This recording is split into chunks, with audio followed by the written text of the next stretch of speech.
はいどうも、いつきんです。ついに早々のフリーレンのキャラクター公開がされましたので、今日はフリーレンのキャラ3体の性能を見ていきたいと思います。何日か前から属性とか職業に関してはすでに公式から広告などで公開がされていたんですが、スキル効果がようやく先ほどね、公開されましたので、どのようなスキルになっているかをちょっと改めて見ていきたいと思います。まずフリーレンなんですが、貴族性の明治ということで、このあたりは予想通りだった人も多いんじゃないかなと思います。で、陣形がクリ率ということで、先に言っちゃうとフリーレンコラボキャラ全員クリ率ということで、何体か引いてねという感じになっております。で、ステータス的には一般的な明治という感じで、特に特筆するべき点はないと思います。で、スキルなんですけれども、パッシブがこちら、バトル開始時に味方全体に 40% のエネルギーアップ、バトル中根力が4以上の場合、防御魔法が発生。攻撃が受けた後、味方全体のアクションゲージを最大 10% アップということで、防御魔法が根力を4消費してスキルによるダメージを受けないという最強のパッシブになっています。そしてスキル3が攻撃力アップを付与した後、敵全体を攻撃し、強化効果を全て解除。自身のアクションゲージ 50% アップと防御力を 50% 貫通となっています。割とよく見る感じのスキル3ですね。ちょっと強化効果解除がついているので、その点が強いかなというのと、アクションゲージアップがあるので、加速バフと合わせて疑似追加ターンみたいな感じでも動けるようになっています。そしてスキル1、一般攻撃魔法ゾルトラークなんですが、自分に免疫を付与。さらに、自身のターンの場合のみ、地獄の豪華を出す魔法を追加発動となっています。こちらが全体攻撃で、対象の生命力が低いほどダメージがアップという効果になっているので、スキル3からスキル1をぶっ破するとかなりのダメージが出るんじゃないかなと思います。で、何気に免疫がついてるのが偉いですね。最近流行りの期限のラスの封印対策だったりとか、何かと便利な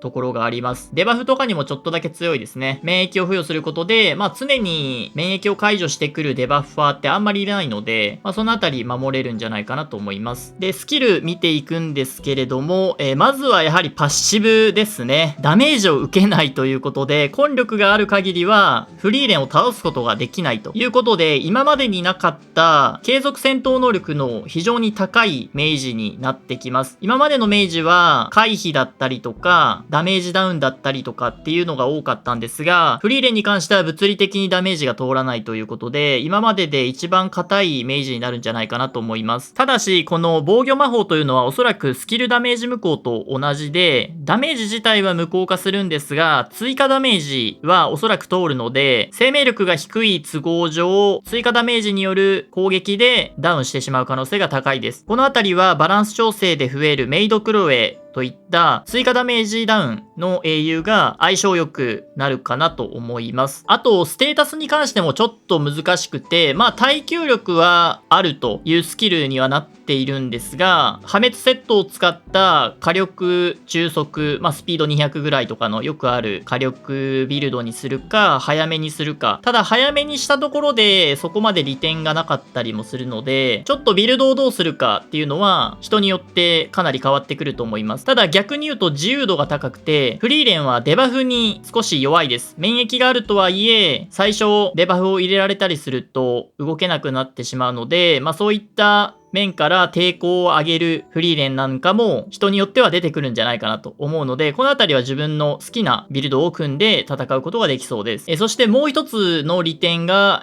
パッシブの 40% のエネルギーアップになっております。集中キャラであれば集中2獲得、投資キャラであれば投資40獲得となっておりますので、非常にこのあたりのキャラクターの動きが変わってきます。特にバランス調整後のフミルに関しては、集中が2属性いるだけで1ターン目から追加スキルを発動可能になります。調整後は味方全員、これはフミルを含んだ属性チェックになるので、フミルの氷属性とフリーレンの木属性で集中2を獲得できて、フミルのバランス調整後のスキル効果でターン開始時に集中がさらにプラス1、フリーレンのパッシブでさらにプラス2ということで集中が5溜まるという形で即発動ができます。あと投資キャラで言うと光回論が開幕で9000固定ダメージが出せるようになるので、まあクリーブとかなんかに使ったりするのも面白いかもしれません。あとは持久戦になりがちな闇ユピネの起動が早くなったりとか、セツカも投資を貯めるのが非常に早くはなるんですが、セツカに関しては正直早く溜まってもあんまりメリットがないような気がするので、あまり組み合わせることはないかもしれないですね。あとは少し古いキャラで言うと、マスタング大佐のワンターンでスキル3が発動できるようになるんじゃないかなと思います。今までは根力が60ないと厳しかったんですが、フリーレンがいれば40でスキル3が打てるので、結構現実的にワンターンスキル3を打てるんじゃないかなと思います。で、ここからはちょっと欠点を含むところなんですが、エルビラとかソリタリアに関してはエネルギー獲得量が 100% ダウンなので、おそらく最上位に位置します。なのでフリーレンを入れてもエネルギーアップが起こらないという形になるので、そのあたりがやはり天敵になるっていうのがちょっと怖いですね。明確な弱点として存在するので、安易には出せないキャラクターになりそうです。あとは最初に言った通り追加ダメージが非常に怖いのと、根力が使えなくなると防御魔法が発生しないので 3F ベリアンが天敵となります。ベリアン自体にも出すデメリットっていうのは存在するので、簡単には出てこないとは思うんですが、ワールドアリーナなんかだと4番目5番目あたりに出されるとちょっと嫌なキャラクターになるかなと思います。そしてモチーフ限定古代物もあります。こちら作品にも登場してました狂蓮華の指輪ということで、ヒンメルから贈られた指輪ですね。こちらがなんとダグエルの古書の上位互換ということで、根力20獲得に加え、ターン開始時毎ターンですね、 100% の確率で根力を2獲得するものとなっています。完全な上位互換なので、複数手に入れた場合は現物をそのまま所持した方がいいです。凸は知識の瓶で凸をするようにしましょう。そのうち職業異物の方で同じような効果が出てくるとは思うんですが、まあしばらくは手に入らないと思うので、2、3枚は持っといてもいいかなと思います。で、この異物とかダグエルの古書があるというところと、パッシブの防御魔法のせいでですね、フリーレンの古代物っていうのは基本的にこの狂蓮華の指輪かダグエルの古書以外許されません。他のキャラクターで根力を用意するという手もありますが、ちょっと自由度的にはフリーレンの古代物はもう確定ということで、あまり選択の余地がないかもしれません。このあたりは実際に根力の溜まり具合とか防御魔法がどの程度強いかにもよっても変わってくると思うので、あくまで現段階でしか言えないんですが、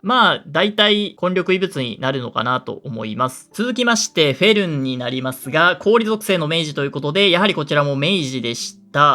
クリ率の陣形を持っています。で、やはり明示なので生命力が低いですね。このあたりはフリーレンと特に変わりません。そしてスキルなんですが、パッシブスキル卓越した魔法の才能ということで、初回バトル開始時集中を最大で5獲得、集中1ごとにスピードが 15%、回避率が 20% アップ、回避した時集中を1消費してスキルターンが1減少とあるんですが、こちらが集中が5獲得なので回避率が 100%、スピードが 75% 上がります。とんでもないスキルになっております。そしてスキル3、ゾルトラーク放出ということで、原作やアニメでも登場した複数のゾルトラーク放出なんですが、自身に攻撃力アップを一旦付与して敵単体を攻撃、対象の防御力を 70% 貫通、自身のスピードが高いほどダメージがアップすると。ただし初回のバトル開始時スキルターンが最大の状態になるというスキルになります。そして最後スキル1はただのゾルトラーク、自身に攻撃力アップを一旦の間付与した後敵単体を攻撃、集中が3以上の場合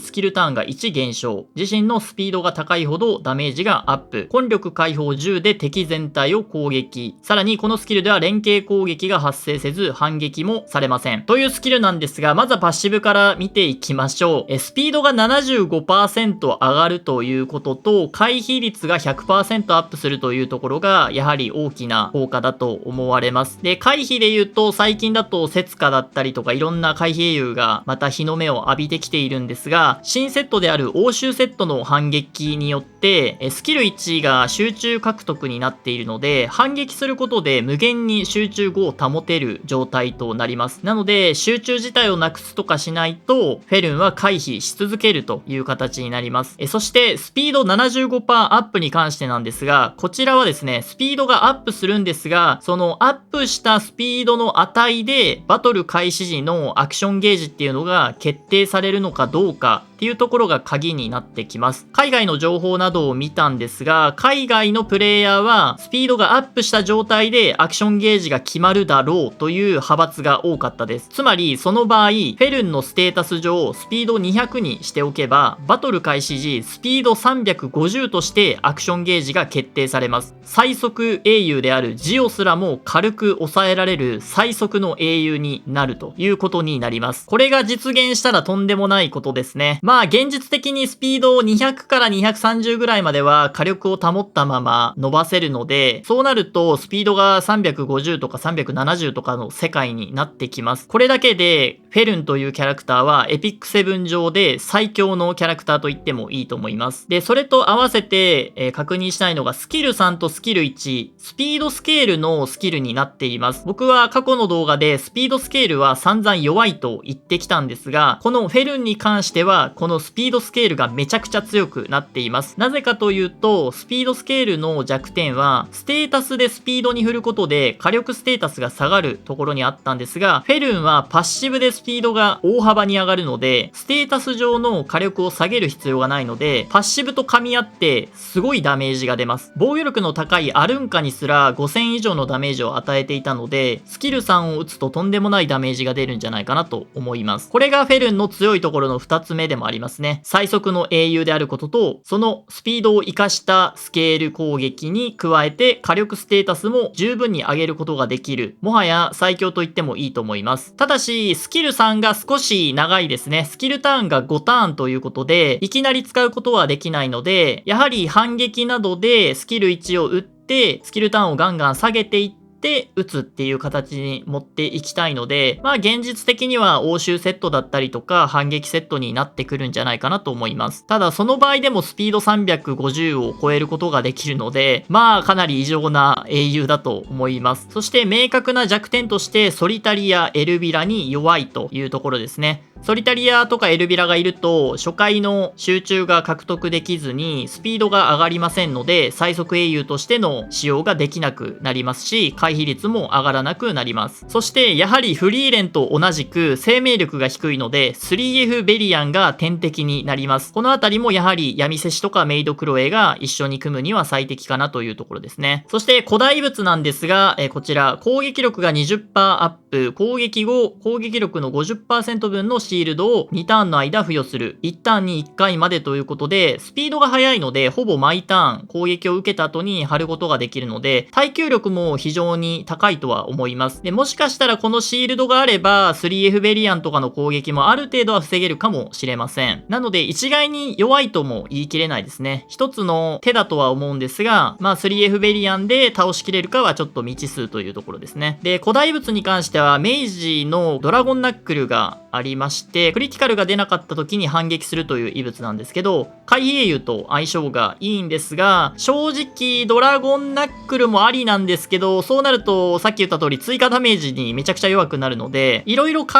えたんですけど、結局このモチーフ異物が安定して強いかもしれないですね。なので1枚は確実に取っておきたい異物だと思います。幸い突してもそこまで効果がめちゃくちゃ上がるっていう異物ではないので、最悪1枚あれば十分に活躍できると思います。あとは最速フェルンとして使うのであれば、ダグエルの古書とかフリーレンの強錬下の指輪でもいいと思います。根力を用意することで強力な全体攻撃を最速で打つことができるので、まあクリーブに対して出すとかも強いですね。クリーブする側が取ってくるキャラだとは思うんですけど、仮に取られなかったらフェルンで上を絶対に取るっていう手段もありだと思います。はい、そして最後配布キャラのシュタルクくんなんですが、まあ配布なんですけど割と性能はいい感じかなと思います。こちらもクリ率の陣形となっているんですが、生命力の高いウォーリアーということでスキル見ていきます。まずはパッシブですね。味方が攻撃を受けた時、闘志を10獲得し、最大の場合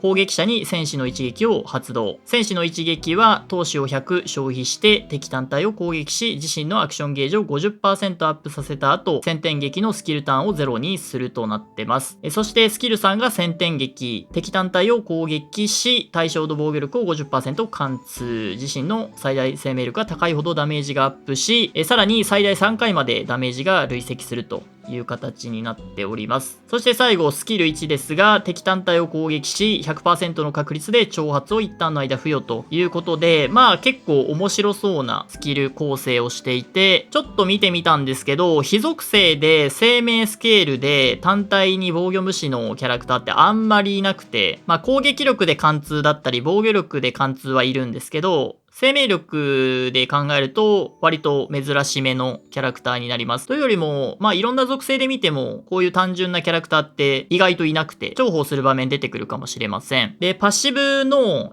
戦士の一撃があることによって先天撃スキル3の連打が可能になります。なので1回目自分で打って闘志が溜まったらもう1回打つみたいな動きができるので、総火力で言うと結構出そうな気はします。ただしこのあたりは生命スケールの差がなんですが、デバフにめちゃくちゃ弱いですね。せめて戦士の一撃にデバフ解除を持たせてあげてもよかったんじゃないかなと思うんですが、デバフ付けにされると何もできないので、ちょっとそのあたりがもったいない、残念かなというところです。そしてもう一つのポイントとして、スキル1に 100% 挑発があるので、まあ最近たまに見るユルハとか、まあ強力なスキルを使う英雄に挑発ロックを狙うっていう使い方もできるので、割とスキル自体は強いですね。そしてこちらは配布の異物になります。ジャンボベリースペシャル。こんなに小さかったっけっていう感じなんですが、能力は非常に素晴らしいものですね。敵単体を攻撃した時、ダメージが 20% アップするということで、まあ単体攻撃に限りはするんですが、PVE でも PVP でもダメージが 20% アップする汎用異物になっています。割と最近いろんな PVE のコンテンツで 20% 異物って使うことが多いので、重宝するかなと思います。はい。というわけで、バーっと3人見てきたんですけれども、いかがでしょうか？皆さんが気になったキャラクターいるでしょうか？僕は正直フェルンやばいなと思ってて、そのスピードがやはり今までいなかったクラス350、370、下手をすると400も目指せるキャラクターになるのであれば、相当にやばいかなと思います。ただ、明確にどのフリーレーンコラボのキャラクター、封印に弱かったりとか、エネルギーダウンに弱かったりっていう明確な弱点があるので、まあバランス的には問題はないかと思うんですが、ちょっとフェルンが飛び抜けてるかな。この火力担保されたスピードキャラっていうのがどこまで今の環境に影響を与えるかっていうのがちょっと考えると怖いんですが、まあこのあたりはちょっと来てから考えましょうというところで、フリーレンに関してはまあ割と強そうではあるんですけど、まあ対処の仕様が結構ありそうなので、なんかうまいシナジーがあるといいんですけど、今のところほんとフミルとか投資キャラと組ませるぐらいかなっていうので、最近追加ダメージが多かったりするので、そのあたりがどう影響するかなっていう感じですね。なので僕はもうダントツフェルン最強なんじゃないかという風に見てますので、皆さんの意見などもぜひコメント欄に書いていただければと思います。で、性能以外のところで言うと、僕が一番感動したのはですね、フリーレンの一般攻撃魔法とフェルンの魔族を殺す魔法、どちらも作品上ではゾルトラークという名前なんですが、ちゃんと使い分けて書いてくれているっていうのが非常に感動しました。このあたりはしっかりとね、原作の方からも監修があったのか、忠実に再現されてますし、何よりもアニメーションですね、スキルアニメーション、アニメの再現というような形にはなってますが、非常にいいアニメーションですし、僕はバトルの 2D っていうんですかね、画面のフリーレンの動きがめちゃくちゃ好きで、アニメーションがいいなと思いました。あとはやはり、ボイスがいいですね。この3人のボイスが和むというか、ちょっと泣けてくるような感じがあって、できればこの3人の掛け合いとかが実装されてたらいいんですけど、このあたりは実装されてから対面することがあったらちょっと確認してみようかなと思います。というわけで今回はフリーレンコラボのキャラレビューということで、最初に来るのは9月25日フリーレンから実装ということで、手に入れましたら実際の性能も評価していきたいと思います。というわけで今回の動画は以上となります。ご視聴ありがとうございました。